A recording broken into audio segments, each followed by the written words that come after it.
Querida Márcia, bom dia. dia! Bom dia, gente, tudo bom? Tudo e você? Saudade de vocês. Também está na França ainda? Onde eu poderia estar, me diga.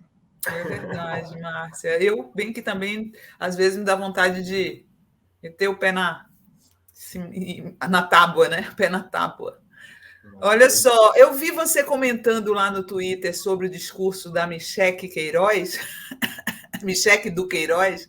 Eu queria que você comentasse, começar aqui com você comentando um pouco esse discurso meio messiânico, né? Como bem lembrou o Plínio no artigo dele, e assim, a extrema submissão, né? Eu fico muito irritada, Márcia, como a gente já tendo tido uma mulher na presidência da República, ainda parece mulher, porque homem ainda vai, viu? Parece mulher para dizer assim: oh, olha a diferença, e querem comparar a Dilma, que foi presidenta da República, com uma primeira-dama, né? Quer dizer, como se lugar de mulher fosse só lá na primeira-dama. Então, Plínio Sinara, queridos, olha só. É lastimável, mas vamos analisar o que está colocado aí, né? Bolsonaro fez o seu discurso e depois a Michelle fez o seu discurso. E, evidentemente, todo mundo está comentando isso, então imaginamos que possa ser, de fato, um discurso que foi pensado, não foi uma coisa espontânea, embora o tom tenha sido esse, de fazer parecer espontâneo. E é, evidentemente, uma jogada, óbvio, né, de marketing. Aparece a Michelle toda vestida de verde, toda bonita, né? Bandeira no ombro. Na estética que eles gostam. Ela tem uma certa performance. Por exemplo, ela é muito melhor de performance política do que vários desses caras aí, até porque não é feia, né? É uma mulher bonita, num certo sentido, assim, no sentido tradicional, formal desse termo. E por mais que enfim, seja... Não nos agrade na nossa estética, sei lá, vamos dizer assim, mas ela faz toda uma cena, né, que agrada a essa população conservadora. Ao mesmo tempo, isso também não é uma grande coisa, porque essa população, em geral, tende a não gostar de mulher. Nem o Bolsonaro gosta de mulher, nem a Michelle gosta de mulher, e nem quem vota no Bolsonaro gosta de mulher e, portanto, não gosta da Michelle. Então, não é uma grande cartada, é uma tentativa de inverter o jogo, de dar uma melhora na imagem de Bolsonaro, mas não vai para frente, porque essa gente antipovo, essa gente fascista, essa gente misógina, não vai gostar da Michelle. Mesmo da Damares Alves, tem lá, claro, um contingente populacional que gosta, mais ou menos assim, mas nunca o suficiente para causar o efeito que eles desejam. Então, a jogada deles está muito errada, não vai para frente. Inclusive, o Bolsonaro colocando a Michelle para falar na frente dele, dá um tiro no pé, porque toda a campanha dele de 2018 foi armada em cima da misoginia, do ódio às mulheres, e aí de uma prepotência e de uma posição do macho limítrofe, capaz de tudo. E agora ele querer amansar e colocar uma mulher na frente, se esconder atrás da mulher, não pega bem para ele. E não é nem eu digo isso, gente, não é falando do ponto de vista da consciência dessa classe aí, vamos colocar assim, entre aspas. Eu estou falando do ponto de vista do inconsciente mesmo. Eles não vão funcionar com uma mulher nem nunca, porque essa gente não gosta nem de mãe, nem de filha, nem de mulher. Mulher, para eles, é coisa para estuprar, é coisa para procriar, é coisa para se submeter, quer dizer, um ser que deve ser submisso, e até onde elas ficam nesse lugar vai tudo bem, mas quando o Bolsonaro coloca uma mulher para falar no lugar dele, ele tira essa mulher da posição submissa e aí não funciona. Então, é um tiro no pé, por mais que a Michelle possa ter aparecido ali meio empoderada, falando naquele lugar, não cola, não vai dar certo. É uma contradição que esse povo binário, com pensamento binário, não suporta. Então, eu acho que a Michelle ajudou o Bolsonaro a se afundar mais um pouco ontem, e provavelmente ela tenha despertado também raiva, ódio em várias pessoas assim, e repulsa em várias pessoas que são do campo deles. Porque essa gente, uma mulher submissa não quer ver essa mulher empoderada. Um homem que é autoritário não quer ver essa mulher empoderada. Bolsonaro se escondendo atrás dessa mulher empoderada, dando a ela um lugar que ele nunca deu a nenhuma outra, não vai funcionar. Então, não estou assim, preocupada com isso, não. Eu acho que não é um assunto. Sabem?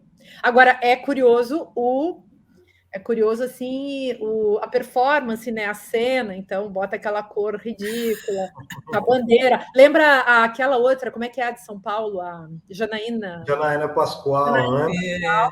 Essa rodando, aí. Né? Então, só faltou ela fazer um pouco mais a performance, a coreografia. Mas você vê como eles descartam, né? Como a mulher que eles dizem que é empoderada no momento, eles descartam no momento seguinte, como fizeram com a Damares aqui em Brasília, né? Disseram que ela ia sair para o Senado, depois ela era vice-governadora, e ela lá no Twitter puxando o saco da Michelle, dia do amigo, beijo para minha amiga Michelle. Não adiantou nada, na hora que eles precisaram negociar com o Arruda, eles deram o lugar para a mulher do Arruda, que era ministra do Bolsonaro, justamente porque era mulher do Arruda. Infelizmente, a Flávia Arruda, a única qualidade que ela mostrou até agora, né, qualidade, foi ser mulher do Arruda, ou seja, moeda de troca por bolsonarismo. E aí foi o que aconteceu. Damares foi descartada, é o valor que eles dão para essas pessoas, né, Márcia? Então, porque essas pessoas, nenhum deles, entre eles, analisando de um ponto de vista antropológico mesmo, eles não dão valor a eles mesmos. A personalidade autoritária, nesse nível de fascismo que essa gente tem, é incapaz de amar o seu próximo mais próximo.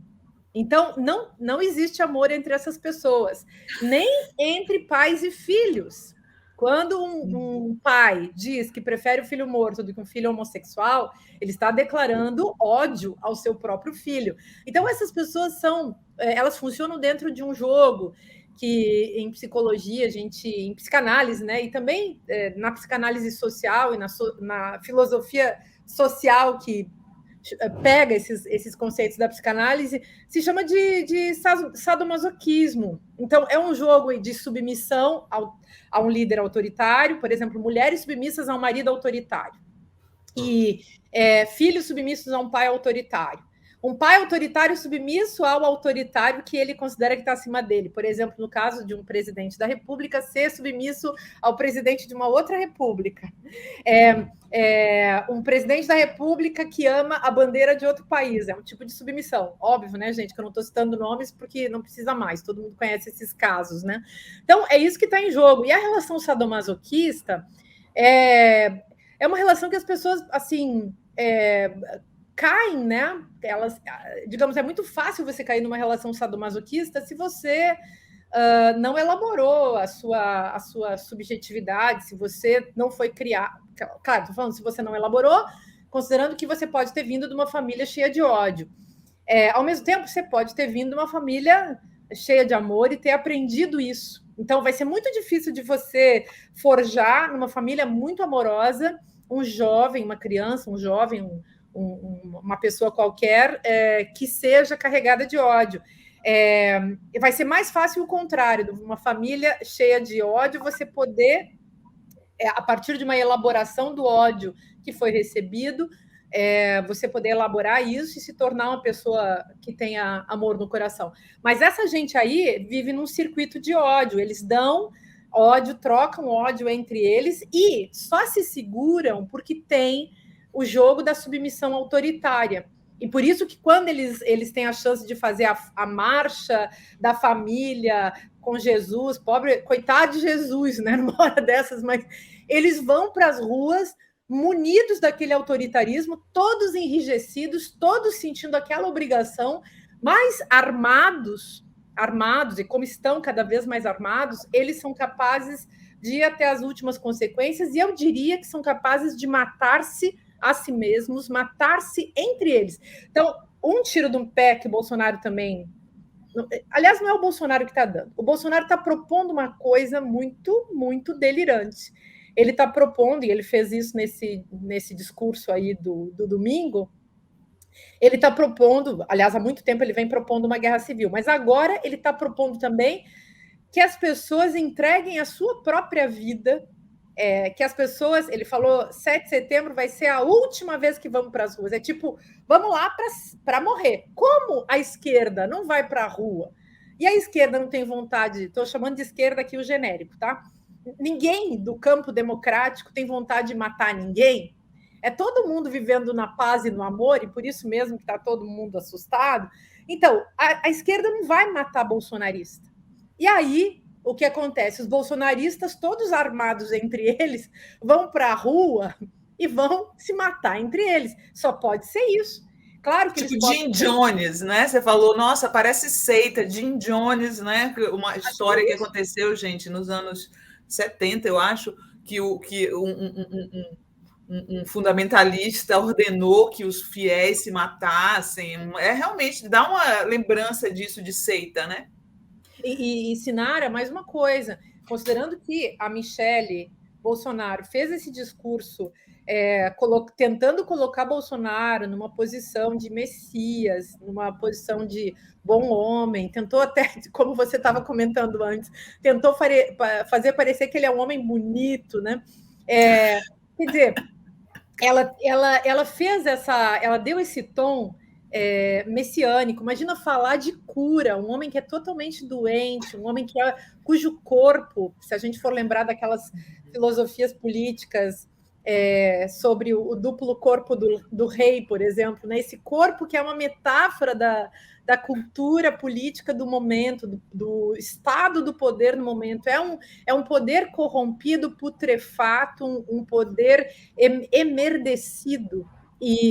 Emerdecido é ótimo. São metáforas, e é curioso, né? Porque faz parte, qual é esse corpo político, ele diz muita coisa. Não é à toa que, se a gente pensa, não só pensando no o corpo dos homens fazendo política, mas a política no Brasil está mudando também, e no mundo está mudando, porque outros corpos negros, corpos de mulheres negras, de mulheres feministas, de mulheres lésbicas, de mulheres trans, corpos de pessoas trans em geral, estão entrando na política, e isso está mudando a cena do poder. E isso significa muita coisa, porque a gente vai fazer política com aquilo que a gente tem, com a nossa materialidade física. Bolsonaro também faz isso, gente. E quando a gente vai para a política fazer a coisa com o nosso corpo, a gente leva o nosso corpo inteiro, com tudo que ele implica, com a sua classe social, com a sua raça, com as suas deficiências, com as suas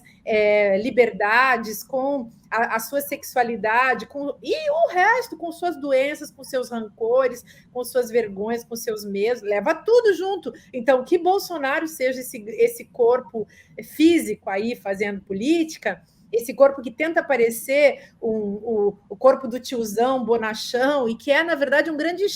Assim, além de ser feio, é chato, é um cafona, é um cara desagradável, é uma pessoa que você não quer escutar, que você acha, meu Deus do céu, que pessoa que não tem nada a contribuir, nada a colaborar. Bom, mas com ainda parece que tem bafo, tem cara de que tem bafo. Em geral, quem tem problemas estomacais tem que cuidar disso, né? Então, também tem esse aspecto. Bom, mas aí é muito triste, e a gente podia estar nesse momento com pena dele, coisa que a gente também tem, compaixão. Nenhum de nós teria coragem de fazer nenhum mal a Bolsonaro. Nós nunca torturaríamos uma pessoa que ama a tortura. O que nós faríamos? Levaríamos ela a um psiquiatra, a justiça, a cadeia. Exatamente, levaríamos essa pessoa às instituições em torno das quais convencionamos o funcionamento da nossa sociedade. Mas essa gente está jogando um jogo que está fora das instituições, fora das convenções.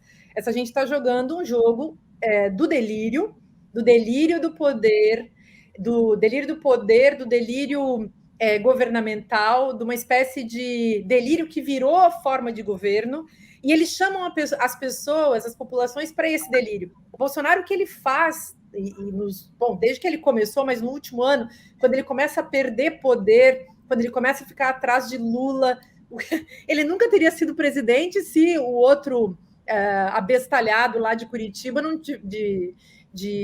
aquele cara da Lava Jato, como é que é o nome? Esqueci o nome do sujeito, gente. O Moro ou o Dallagnol? O Moro e o amigo dele lá, o Dallagnol. Se esses caras não tivessem feito a Operação Lava Jato, essa gente não estaria no poder. E olha que engraçado, essa gente toda que se organizou em cima do grotesco, do ridículo político, que a Michelle ontem tentou também puxar um pouco. Ela tentou puxar o ridículo, porque é fácil para eles fazerem esse papel, mas está mudando alguma coisa. Acho que muita gente está percebendo que tem uma mudança aí no jogo, mudança no cenário, e essa mudança implica que fazer hoje o espetáculo do grotesco já não funciona mais. Tanto que o Bolsonaro ontem foi mais suave perto do que ele foi antes, e trouxe a Michelle para poder dar uma amenizada também na situação. De qualquer maneira, o jogo deles continua sendo o do delírio. Se antes era um delírio muito, muito, muito jocoso, que puxava pelo grotesco, mas ao mesmo tempo falava absurdos e impropérios, que ainda, digamos, tinha uma vírgula de veladura, agora Bolsonaro já foi para o limítrofe. Ele já não faz mais o grotesco, aquele absurdo do ponto de vista estético, mas ele chama para o fim da vida. Ele chega e diz: vamos todos morrer pela pátria. Quase, o subtexto é praticamente esse, né? Quase que ele está dizendo: vamos nos matar entre nós, que vai ser muito gostoso, a gente vai adorar gozar nesse lugar. É isso, gente. E eu estou falando isso, e tem gente que vai dizer: nossa, que exagero. Bom, se rolar um banho de sangue entre eles mesmos, não se impressionem. Não se impressionem, porque é possível.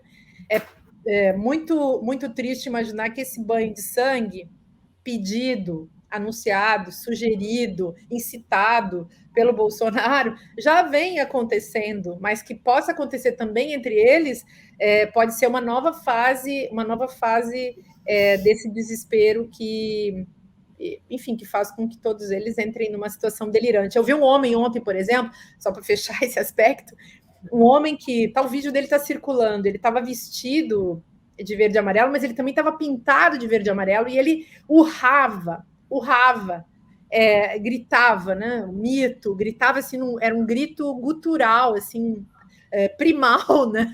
E tinha um outro também que tinha feito uma picape com um cavalo, não, uma vaca em cima, para dizer: somos o gado móvel. Como é que chama? Gado móvel. O gado móvel, né, Márcia? Pois é, então, o que vocês acham que tem nisso? Não é alegria, não. Não é um carnaval, não é uma festa. Aquilo ali é muito, muito, muito, muito desespero. Tem muito sofrimento na vida dessas pessoas, só que é no sofrimento que eles gozam, e aí que está esse negócio que a gente chama de sadomasoquismo. O sujeito está gostando de ser humilhado, gostando de estar naquela posição de desgraça, de sofrimento, de feiura, e ao mesmo tempo tentando jogar isso para cima de todo mundo num espetáculo mesmo, numa performance estética alucinante. Olhar de fora... Esse gancho aí, Márcia. Mas deixa eu só ler uns superchats aqui, o pessoal tá chegando, tá todo mundo aqui em polvorosa, tanto que tem muita gente, aliás, pessoal, vamos dar like aí, eu tenho mais de 4.000 aqui já conversando com a gente. Aqui o Daniel Miage falando, né, que Lula ganhando, já pensaram se o Bolsonaro fugir do Brasil? Essa é uma hipótese a gente pensar, né? Também agradecer o Adonis aqui, nós progressistas não podemos ficar compartilhando imagens do campo bolsonarista. Hoje nas redes a foto do Lira com o novo número tomou conta, deputados, senadores, jornalistas repostando zilhões de vezes. Ótimo para eles. Lu Rodrigues aqui, obrigado também. Bolsonaro usa as mulheres. Michele, assim que Bolsonaro perder, vai dar uma banana para ele. Estuda teatro, ela se presta porque tem interesse. Obrigado, Sérgio Marques aqui, está falando. Bom dia. Para as manifestações contra o Bozo que estão sendo marcadas, o fora Bozo não deveria ser substituído por defesa da democracia, e como o Bozo acabou com o Brasil, é o que a Márcia sempre fala, né, de inverter o negativo com uma linguagem positiva, né? Obrigado, Sandro Luiz, aqui também, pelos R$13, Lula no primeiro turno, Eugênia Rodrigues também, e Neuzelis Pix, turma, chamem o Marlos Rodrigues do canal Sociologia Marginal para um debate. O cara tem feito uma análise bem legal e dialoga com a quebrada. Agradecer ao pessoal. E daí, dentro disso, viu, mas até essa questão de dialogar, né? Porque o que eu vi ali do discurso da Michelle foi muito um discurso para dentro, né? Ela falou, a ideia da campanha é trazer a Michelle justamente para conversar com as mulheres. Hoje saiu uma pesquisa muito interessante, por sinal, da IPESP, eu estava dando uma olhadinha, e assim, o Bolsonaro continua patinando e vai continuar patinando no eleitorado feminino. Mas a Michelle não fala com esse eleitorado de fora da bolha, né? Ela não fala. E eu tenho estudado muito nos tempos para cá, principalmente o Reich, da questão da análise que ele fez da sociedade alemã na época do Hitler, né? E como é que conversa com esses setores, né? O que a Michelle fez para mim ontem foi conversar com aquela camada superficial da população ali, das mulheres, principalmente essas mulheres submissas, né, que se submetem, né, e não deu repercussão nenhuma fora da bolha deles, a não ser o que a gente está fazendo essa análise aqui. Daí eu queria, assim, que você analisasse para a gente onde que o Bolsonaro busca conversar. Com que camadas da sociedade? Porque eu não estou entendendo agora, porque se a gente for pegar as pesquisas do ano passado, o único momento que ele alterou um pouquinho, subiu um pouquinho, foi quando o Moro subiu. Que o Moro e o Bolsonaro se conversam. Mas ele não consegue conversar para fora, né? Então, para quem que ele está fazendo isso? Será que é só uma aposta para levar mais para frente e depois tentar um golpe mesmo?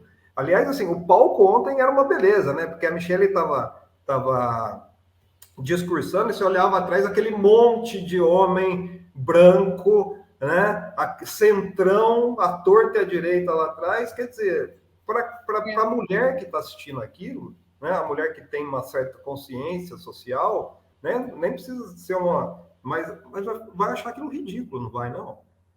Então, eu acho que talvez o Bolsonaro, se não for realmente, se não for um golpe, talvez ele não tenha a menor chance, né? O momento bolsonarista talvez esteja passando porque ele foi muito inábil, mesmo na manipulação. Como o Bolsonaro ele é bom de manipulação, ele é bom de hipnose, na verdade. A hipnose das massas. Então, ele sabe fazer assim. Ele é muito bom nisso. Mas, ao mesmo tempo, na hora em que as pessoas estão com fome, não tem hipnose que garanta nada, né, gente? O sujeito vai querer se sustentar, vai querer subsistir, sobreviver, enfim. Então, acho que talvez, de fato, alguma coisa esteja se modificando e Bolsonaro não tenha nenhuma chance, senão fazer esse tipo de apelação mais louca, mais delirante. Além de tudo, você mencionou que lá só tinha gente branca, mas tem uma coisa também que é muito significativa. O Maracanãzinho estava vazio, né, gente? Estava com metade da população. A gente estava falando aqui, setores inteiros vazios, né? Eles não colocaram drone, né, para fazer imagem aérea, justamente, Márcia, para não mostrar os buracos no Maracanãzinho, né? Então, estava bastante vazio para o que eles esperavam. Eles estavam bem preocupados, aliás, na semana anterior, porque as pessoas iam tirar ingressos, né, a senha, sei lá, e eles estavam preocupados, dava para sentir nas redes. Eles estão preocupados. E eu acho que eles realmente necessariamente têm que ficar preocupados, porque fizeram tantos crimes, cometeram tantos horrores, que a chance do Bolsonaro vencer só seria possível, eu acho, através de um golpe. Não, a população jamais ia querer Bolsonaro, como já não queria em 2018. Votaram no Bolsonaro dentro de todo um processo de lavagem cerebral que implicou prender o Lula e fazer muita gente acreditar que o Lula fosse um tremendo bandido. Então, sem essa operação, aliás, eu tenho falado muito disso, né? Tenho discutido isso. Houve um processo de produção de uma mentalidade no Brasil, aquele fascismo que começou a aparecer em 2013, 2014, ele foi implantado, o jogo de ódio, a retórica do ódio, desse delírio mental, foi implantado. Os dois setores que eu acho que são os mais importantes nesse processo foram... Dois setores, não. Vamos colocar dois empreendimentos. Um foi a Lava Jato, que foi um empreendimento publicitário que teve muito sucesso na destruição do Brasil, das empresas públicas, e em toda a conspurcação também do sentido do judiciário, então o desfavor contra a instituição, contra o próprio sistema de justiça como um todo, é um negócio pavoroso. E por outro lado, os agitadores fascistas que foram patrocinados, tipo os caras do MBL, né, que foram patrocinados, que foram muito importantes. Juntou a Lava Jato com o MBL, uns manipulando a mídia e a justiça, os outros manipulando a mídia e as massas, né, fazendo aquelas cenas que são para causar polêmica, né? Isso durante 16, 17, 2015, 16, 17, 18, né? Eles seguiram fazendo isso até que conseguiram se eleger como deputados, depois acabaram destruindo a si mesmos através dos seus próprios meios, né? Então tem tudo isso, mas tem uma construção de uma mentalidade que tem a ver com lavagem cerebral, que tem a ver com lavagem cerebral e lavagem afetiva, ou seja, fazer com que as pessoas pensem em determinadas coisas pela repetição de determinadas ideias, e por isso a extrema-direita invadindo as redes sociais conseguiu muita coisa, mas também tem essa lavagem afetiva que é fazer com que as pessoas sintam coisas que elas não sentem. Então, fazer o povo sentir ódio.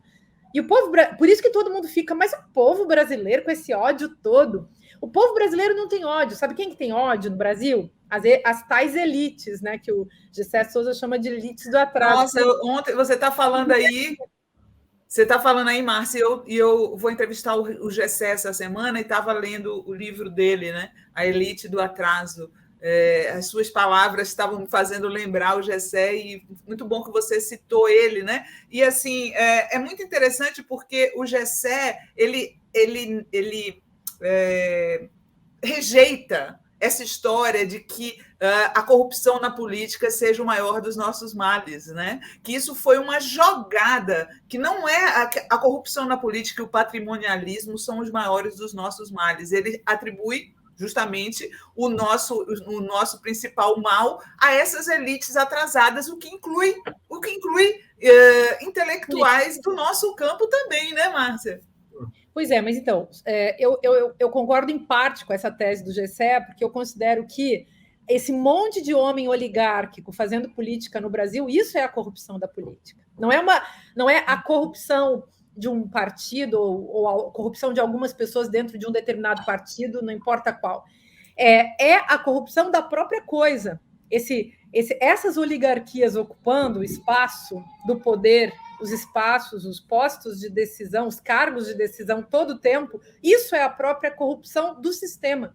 E se você olhar, todos os estados do Brasil são marcados por esse tipo de jogo de poder entre os homens que estão ali apenas para defender os interesses de si mesmos e dos seus grupos, e, além de tudo, movidos por muito narcisismo. Qualquer um deles. A gente pode pegar o caso do Rio de Janeiro, assim, comentários à parte, né, gente? É o fim da picada. E a gente pode pegar a Alagoas, lá desse cara que é presidente do Congresso Nacional, da Câmara dos Deputados. O Arthur Lira, que agora anda com camiseta, né, do Bolsonaro, enfim, fazendo propaganda para o Bolsonaro. Esses caras, Bolsonaro, os filhos do Bolsonaro, toda essa gente, se o Brasil conseguir reconquistar a democracia, essa gente não vai mais existir. Eles não vão mais ter lugar. Eles vão estar no mesmo lugar que o Eduardo Cunha, que foi assim também condenado por, tipo assim, para fingir que existe justiça no Brasil, que eu não sei nem se continua preso, se foi liberado, porque parece que foi até absolvido e vai poder se candidatar. Ele tinha sido condenado a perder seus direitos políticos por 8 anos, mas parece que isso foi revogado, enfim. De qualquer maneira, são atos da justiça que a gente tem que respeitar e lutar até as últimas consequências contra esse tipo de absurdo. Mas essa gente toda é a própria corrupção da política, sabe por quê? Porque eles vão fazer política apenas para benefício próprio.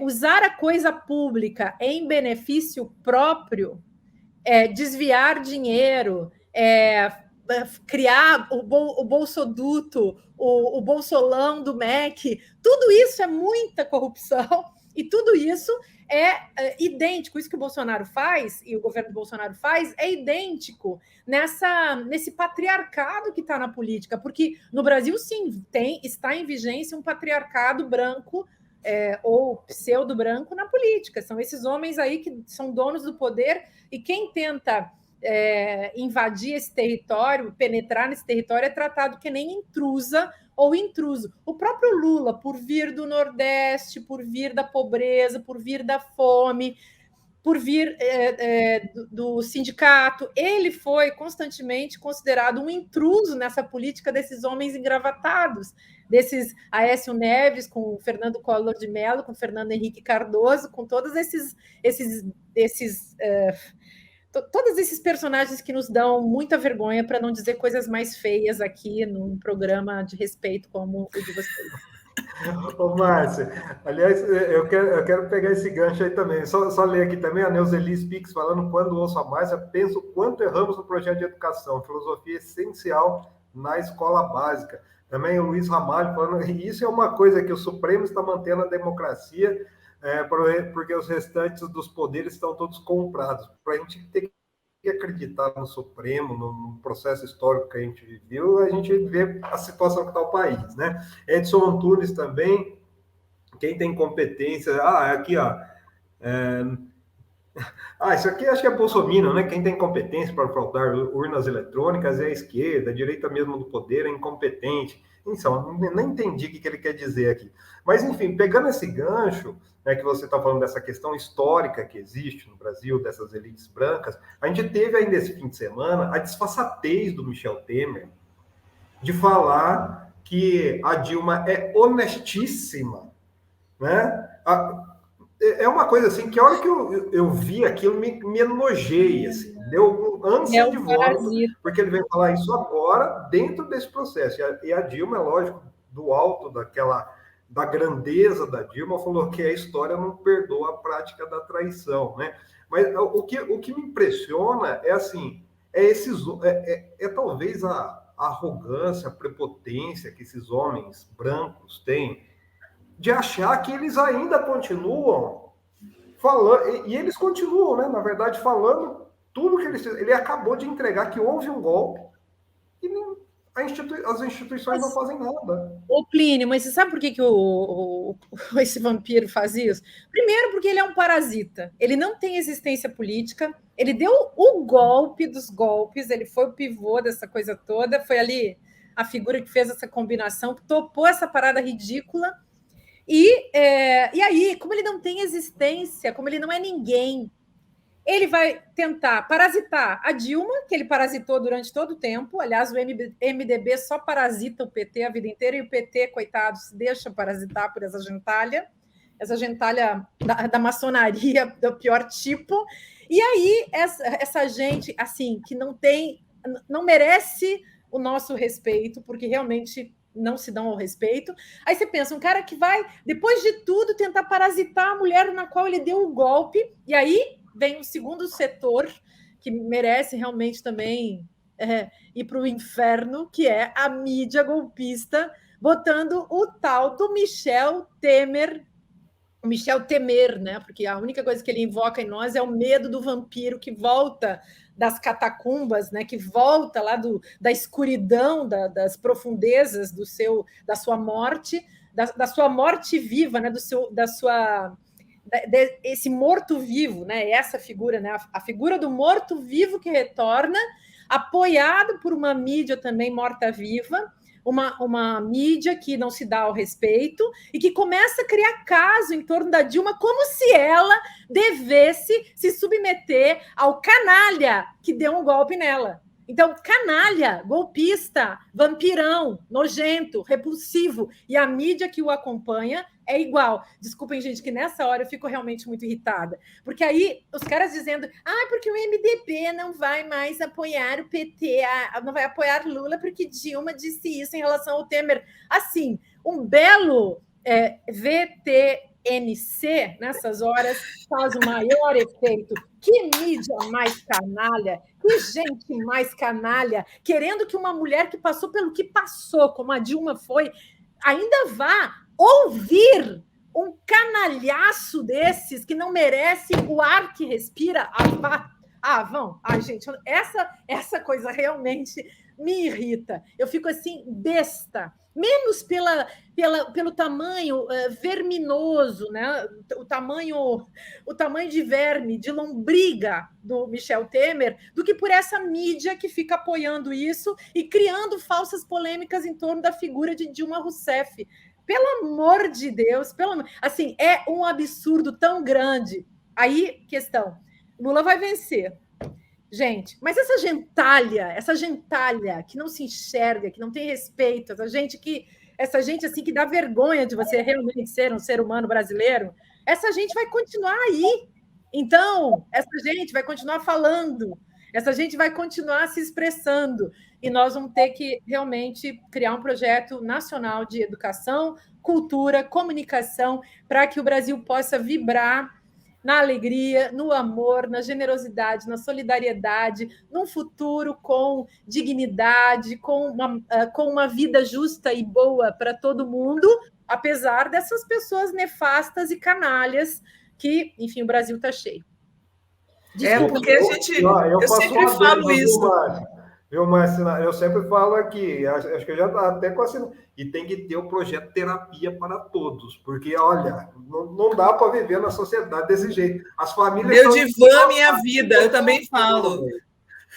Meu divã, minha vida. Está precisando de um bolsa divã, né? Porque agora, Márcia, eu sempre falo, não sei se você concorda, que as pessoas iludidas com o bolsonarismo já mudaram de ideia, né? Ontem, aliás, saiu pesquisa do Poder Data dizendo que 1 em cada 5 bolsonaristas agora vota no Lula. Então, assim, os que sobraram pensam como Bolsonaro, você não acha? Eu acho que quando você cai numa lavagem cerebral, é muito difícil você sair da lavagem cerebral sem ajuda. Porque o lugar onde a lavagem cerebral como procedimento discursivo, de gaslighting, né? Você fica torrando a cabeça do outro ali o dia inteiro. E Bolsonaro torrou a cabeça das pessoas. Ele está fazendo isso, gente, há muito tempo, faz um tempão, faz anos, pelo menos desde 2017, naquele famoso 17 de abril, ali é de 2016, né? 17 de abril de 2016, pelo menos desde aquele dia, o Bolsonaro está no topo, né? Sempre fazendo, martelando as suas ideias na cabeça dos brasileiros. E aí, enfim, considerem todas as circunstâncias, os contextos que foram criados, e essa gente, quando caiu nessa armadilha mental, foi cair num buraco fechado, do qual é muito difícil de sair. Quando você é capturado num tipo de delírio desses, você começa a fazer parte do delírio e você não consegue mais sair sem ajuda.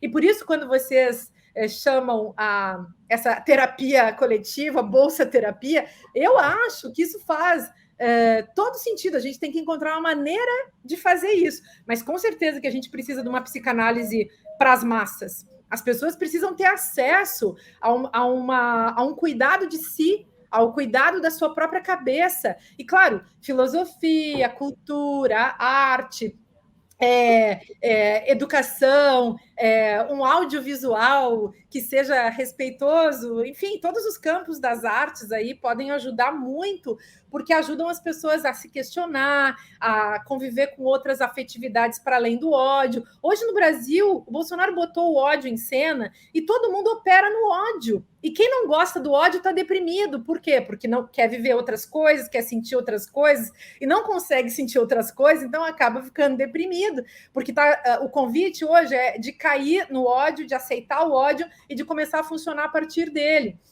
Então, assim, gente, acho que é fundamental que a gente encontre uma saída aí para essa população, que esse povo possa se cuidar. Eu estou falando isso porque eu acho que muita gente ainda vai se arrepender.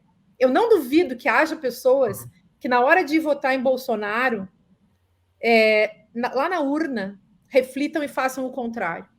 E estou falando isso porque a lavagem cerebral ela vira uma espécie de hábito.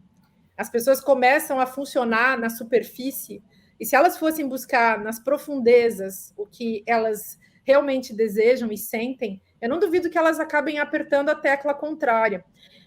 Assim como como isso aconteceu, acho, em 2018, em função do fato de que Lula estava preso. E nesse desejo de muita gente sem pai, né? Vamos dizer, politicamente, muita gente órfã politicamente, as pessoas acabaram se lançando no Bolsonaro, assim, acreditando que ele pudesse ser uma boa alternativa, mas não imaginavam que ele fosse tão delirante, tão nefasto. E são essas pessoas que se arrependeram, porque essas pessoas nem tinham um grande convívio com a política. Mesmo esses atores aí, vários deles. Verdade. Não é verdade. Você já notou isso, Márcia? Que eu conheço muito bolsonarista roxo que antes nem ligava para a política, e daquela pessoa que nem ligava para a política, para um extremista de direita, é muito esquisito esse efeito, né? Então, essas pessoas foram levadas foram conduzidas, e por isso a expressão gado, rebanho, né? Nesse sentido faz sentido, tem sentido essa expressão, porque são pessoas conduzidas, elas não sabem para onde elas estão indo, elas vão fazer aquilo que for determinado que elas façam. E uma coisa interessante a se lembrar agora é que esse flautista de Amelim levando os ratos todos para algum lugar, no conto aquele, no Conto de Fadas, esse sujeito é capaz agora, então, e essa é a chamada que ele está fazendo, para que para que esse rebanho, né, esse rebanho de gente se jogue no abismo, se suicide, se mate. E aí vem essa discussão que está rolando agora do comportamento de seita do bolsonarismo. Já que Bolsonaro não tem mais poder político, o poder está esboroando rapidamente, até porque aqueles que usaram Bolsonaro, aqueles sujeitos do centrão, da direita, que usaram Bolsonaro, o que eles fizeram? Usaram Bolsonaro, já estão querendo colocar outro no poder, porque o lugar que Bolsonaro ocupa é almejado por muitos desses candidatos a Hitler que tem aí no Brasil. Então, Bolsonaro vai ficando cada vez mais inútil, tem muitos outros caras que estão almejando esse lugar, ele vai ser chutado para fora, e não vai ficar bom para ele, não vai ficar nada bom, porque também o poder de muita gente vai crescer, inclusive dessa gente do centrão e dessa gente da direita, esculhambando e esculachando esse homem que eles mesmos utilizaram. Então, eu acho que é bom a gente ajudar o povo a conhecer esse tipo de coisa, né, para ver se eles conseguem se livrar dessa catástrofe também, e vibrar no amor, gente. Amor é uma categoria política, amor não é um afeto abstrato, é uma categoria política, é o amor que é operado, né, que é um elemento assim, que faz parte do discurso de Lula, das atitudes de Lula, que fizeram o Brasil crescer esses anos todos. E mesmo Dilma, tendo aquele jeito dela um pouco mais seco, né, do que o Lula, ela é uma pessoa muito amorosa. Quem conhece a Dilma, aliás, de perto, sabe como ela é carinhosa, amorosa, divertida e forte ao mesmo tempo. Ela é uma pessoa forte, né? Nesse sentido, assim, de ser uma mulher que segura o tranco, né? Agora, olha esse Bolsonaro, primeira alternativa chama Mimi para eu fazer meu mimimi, né? Então, é uma coisa assim. Ô, Márcia, é interessante isso. Até o Humberto Costa já chegou aqui. Acho que dá para a gente até fazer uma transição, mas eu quero ouvir a Márcia, porque ela tocou numa questão que hoje, Márcia, o Gustavo Iosp, que é da família, também é dessas famílias patriarcalistas aqui do Brasil, né, que é empresário, inclusive ele é membro do Conselho Consultivo da RBS, que é afiliado da Globo, é uma das afiliadas mais reacionárias da Globo, lá no Rio Grande do Sul, né? Ele escreveu um artigo falando por que vota em Lula, por que ele vai votar no PT pela primeira vez. E eu acho interessante que ele fala tudo isso que você falou, né? Que primeiro, lá no finzinho, ele faz uma meia-culpa, que ele anulou o voto em 2018, porque ele não sabia que o Bolsonaro era um monstro, e todos os adjetivos que a gente já colocou aqui. E o que eu achei mais interessante é que ele quer votar no PT, porque daqui a 4 anos a gente pode colocar outro no lugar e acabar com o que foi feito de errado. Ele cita isso no artigo. Então, parece uma psicose social, né, que foi levada essas pessoas para um extremismo, porque quem anulou ou quem viajou para a França na época, em 2018, ajudou a colocar o Bolsonaro lá, né? Essas pessoas não podem tirar hoje falar, não, eu não fiz porque eu anulei, porque eu mudei, eu fui viajar na França, passar férias na França, né?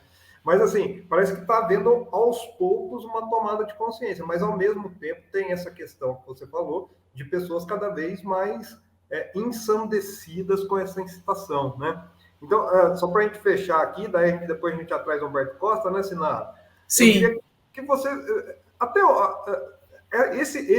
essa meia-culpa, esse arrependimento vai rolar, essa questão da mídia fazendo, e até quando isso? Porque parece assim, eles já estão arrependidos, mas já estão pensando que daqui 4 anos a gente tira o Lula e coloca outro, né? A gente não vai deixar, a gente vai colocar os nossos líderes democráticos, e os oligarcas vão ter que mudar a sua maneira de ser no Brasil, porque chegou a democracia radical, chegamos nós todas, chegou um monte de gente que está chegando para construir esse país, não vai mais ser como os oligarcas gostavam que fosse. Olha, eu não sei se eu conheço o Gustavo Iosp, porque eu conheço algumas pessoas Iosp, mas eu não lembro se eu conheço esse, tá? Então muito prazer em conhecer, não conhecia, talvez conheça, não sei. Acho maravilhoso que os ricos do Brasil comecem a se pronunciar de uma maneira mais razoável. Os ricos que ficaram aí curtindo. Esses são tão poucos, gente, por isso que a gente chama de oligarquia. Oligarquia é uns ricos aí, tá? Essa é a tradução popular. Tem uns ricos aí que são os donos do Brasil. Então, se esses ricos aí cansaram do Bolsonaro por algum motivo, melhor assim. Quer dizer, a gente sabe que muita gente se tornou rica durante o governo Lula, governo Dilma, que Dilma e Lula e o PT como um todo foram ótimos para os ricos, só que o PT também foi ótimo para a classe média, também foi ótimo para os pobres, foi muito bom para as pessoas que passavam fome. O Brasil saiu do mapa da fome, agora o Brasil voltou para o mapa da fome, aliás, desde Michel Temer, que o Brasil vem voltando para o mapa da fome, e fica muito feio, o mundo fica muito feio. Não adianta criar o delírio de que esses caras muito ricos vão viver lá em estações criadas pelo Elon Musk ou coisas do tipo, até porque rico que nem o Elon Musk só tem ele, né, gente? Então é só ele que vai sozinho, o resto vai ter que ficar aqui mesmo, convivendo com um planeta destruído, sem água, sem ar, sem vida como um todo. Bom lembrar. Então, eu acho que os ricos podem começar a botar o seu cavalinho na chuva e podem se acostumar que o mundo terá que ser de todos e que esse mundo que será de todos é um mundo absolutamente diferente e melhor, é um mundo agroecológico, é um mundo de respeito ao que as pessoas são, ao modo como elas vivem, para além do consumismo e do capitalismo, porque a gente vai derrubar o capitalismo. Então, os ricos, assim, eles vão, com o tempo, vão se extinguir ao longo dos séculos, eles vão desaparecer, até porque seus filhos, seus netos, seus bisnetos não vão mais querer viver num mundo de desigualdade social, e a gente vai construir uma sociedade mais igualitária, uma sociedade, enfim, que sustente a nossa vida e a nossa dignidade como fator fundamental para que a vida faça sentido. Gente, eu vou deixar vocês, então. Claro! Obrigada, Márcia. Foi muito bom, excelente. Bateu todos os recordes de audiência aqui. Estamos com mais de 5.400 pessoas ao vivo. Claro que para ouvir a Márcia Tiburi, né, que é genial sempre. Tem mais, ó, obrigada, Sinara querida. Tem mais gente do que na convenção do Bolsonaro. A gente já ganhou. Sensacional. Beijo, amor. Mas é ótimo, obrigado, viu, querida? Para vocês aí. Tchau, muito obrigada.